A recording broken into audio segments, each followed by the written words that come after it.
Hello, welcome back again to our edition of VentureSome. And this time I'm joined by Mike Keighley from Far Out Adventures. Welcome, Mike. Hey, Simon. So Mike and I first met a good few years ago up in the top end when had the privilege of spending some time doing a few short films up there. I think actually one of the things I remember is I think everyone who guides in the top end is called Mike or Mick.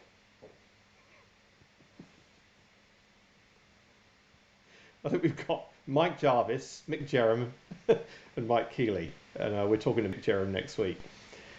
So, for people who don't know you, Mike, tell us a bit about yourself. What's your particular connection to the top end? I was born on a big island just south of New Guinea called Australia in a little town called Melbourne, way back. Um, and was just as a kid very interested in just going bush and chasing everything I could find. I wasn't into cricket or football. I was a bit weird, I think. But early on in my Melbourne life, I was about 5, my dad came to the top end. He was running tours up in the top end. And he came back telling me stories of the Never Never country and the Aboriginal people. And he had photos. He loved photographing cemeteries for some reason, amongst other things. And as a kid, a 5-year-old, it hit me. It's this romance of this place away from everything. Um, and it drew me to it. So I ended up living in North Queensland for a while and then eventually over to the top end, made a home in Catherine. And you've lived the majority of the rest of your life in the company of the locals. But when did the tourism thing really start for you? Um, well, I haven't lived the rest of my life here yet, but I'll get there. Um, tour- tourism back in 93, 94. We moved to Catherine with my kids and my wife, and we went to the Never Never country. We went to meet these people that my dad talked about, and they welcomed us, um, and we became part of their family. And then this was on Elsie Station, which is pretty well known in the book We the Never Never. And the old ladies got to know our kids. And my wife was teaching needlework in their community, and then they said, "Would you like to bring little tours in here?" And I'd never done tours before, but I thought, well, I'd love to show people this homeland, and so we started like that. Um, I'd never worked with any other tour operators before. I'd never guided before. Probably should have, and away we went, and it just grew because these people were our friends. It wasn't a commercial undertaking. It grew to be a bit more commercial, but it's just our friends letting us come into country and then share it with people we brought with us. So you talk a little bit about Bill Harney now and again. He was obviously a big influence on you.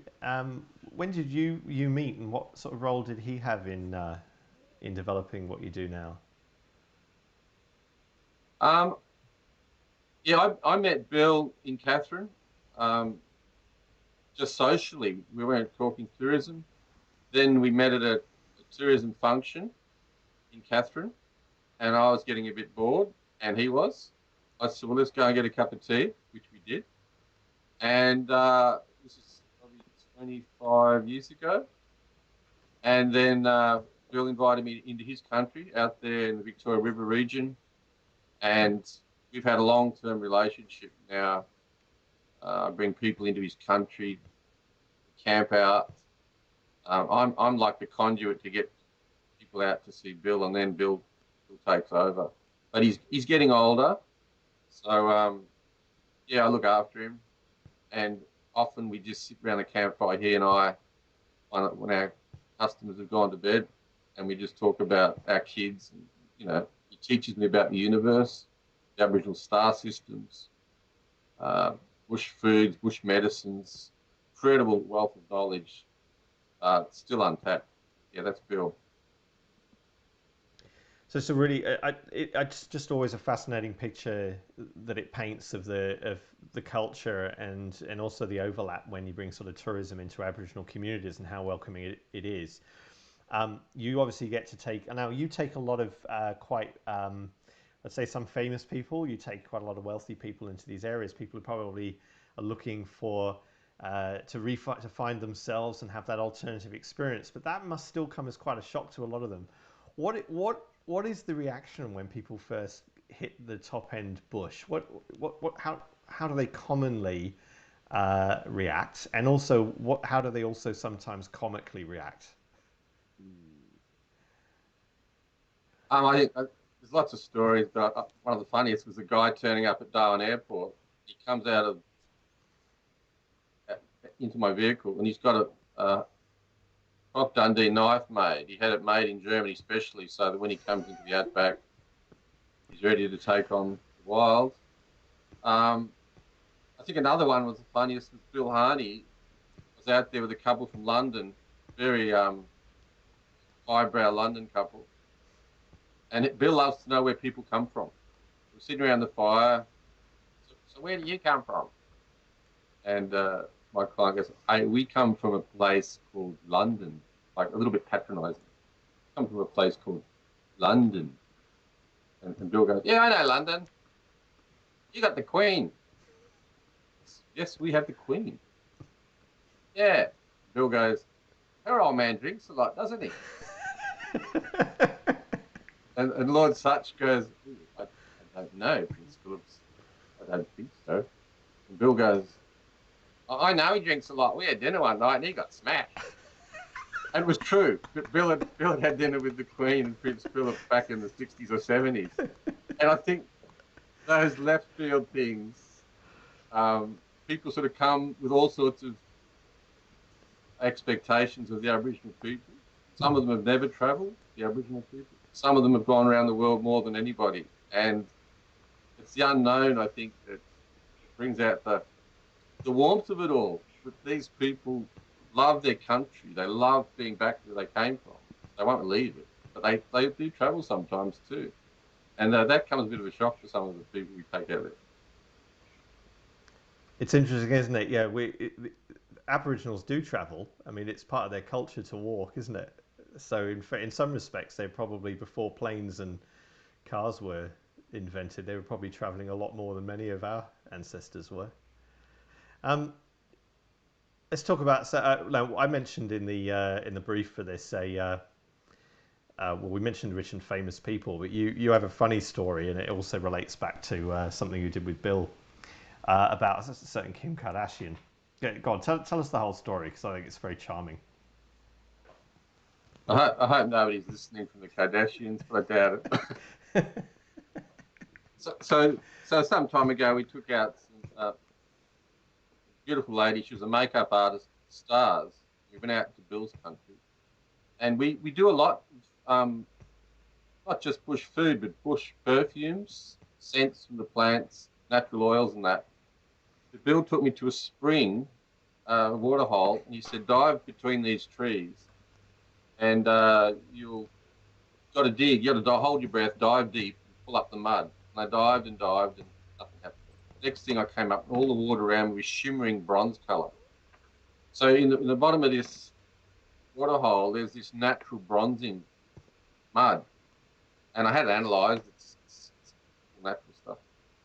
So when we go bush with these ladies, we paint up with it, and it shines. It's, my daughters wear it for makeup.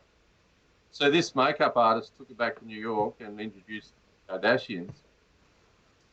And then I got a phone call from a private jet not long after.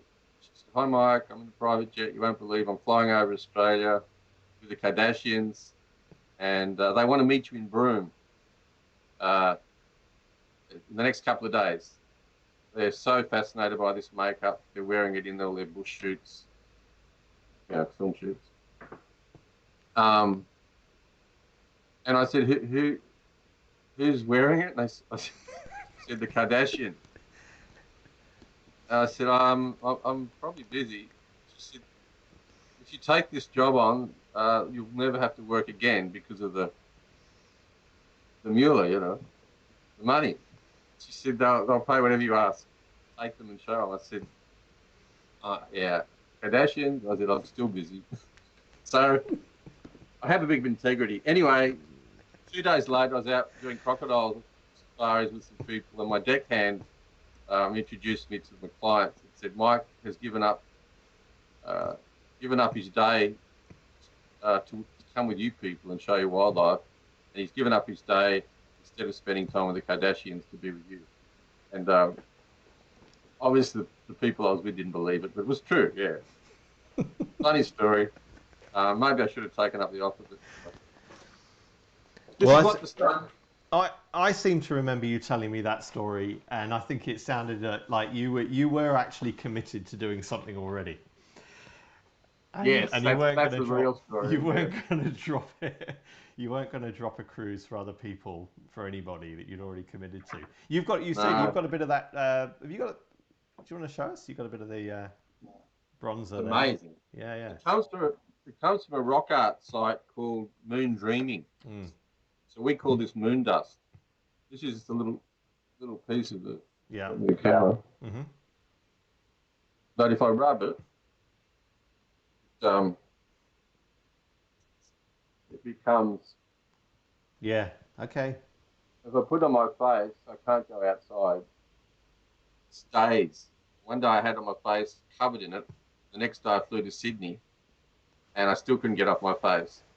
I was walking through King's Cross, and I won't go on with what happened, but it wasn't really what I specialise in. Yeah. So you've had it. Look, I think, like a lot of people that I have the pleasure to talk to on these, you've led a charmed life.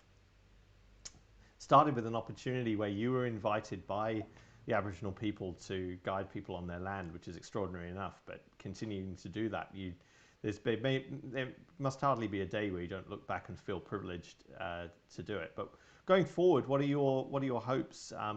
Not talking about the COVID thing at the moment or anything, but next sort of 10 years, what are your hopes for the region, and where do you think it's headed? And in terms of tourists, local people, and how they're working together, what changes do you think are afoot, and what are your hopes for that? I think we've got to get back from fabricating too much tourism. Keep people, when I take them into the wilderness, keep people comfortable, but don't shield them from where they're going, from the people or from the environment. Some people lock themselves up in a 5-star resort, which they can get anywhere in the world. So I think tourism, my line on it is get people out of their comfort zone within reason, and let the landscape do its job. Like, we're all sharing this little planet. Let the smells, the sounds, the night skies, let them do their job. And as guides, just be a catalyst for that. Don't make us the centre of attention. And I'm doing some educational trips with inner city schools in Sydney. The children that have plastic grass, that's what I have in their schoolyard, is plastic grass. And to take them out of that for 5 or 6 days into Aboriginal land, make it safe, tick all the right legal boxes, and then say, now let the landscape do its job, and sit under the stars at night, and that type of thing.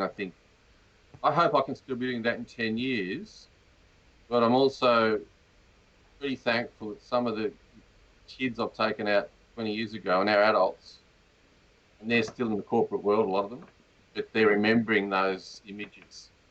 Respect for the land, respect for the people of the land, the native Australians, and learn from country. Well, there's a story message in there for everyone, I think. Mike, it's been a really nice, pleasure to talk to you again. If only for 15 minutes. I'm sure everyone's enjoyed listening. Needless to say, we're chatting to people who represent eco certification. I probably don't need to explain why Mike's here in that instance. Jump onto Ecotourism Australia's website to find out more. Follow Wildiaries and check us out. Mike is a tour guide. If you're interested in finding out more about Mike, then yeah, you need to drop us a line and or check out Far Out Adventures. Mike, thanks again. Look after yourself and stay safe. Look forward to our next talk. Thanks, Simon, and I'll probably take the Kardashians up next time. Bye. See you, mate.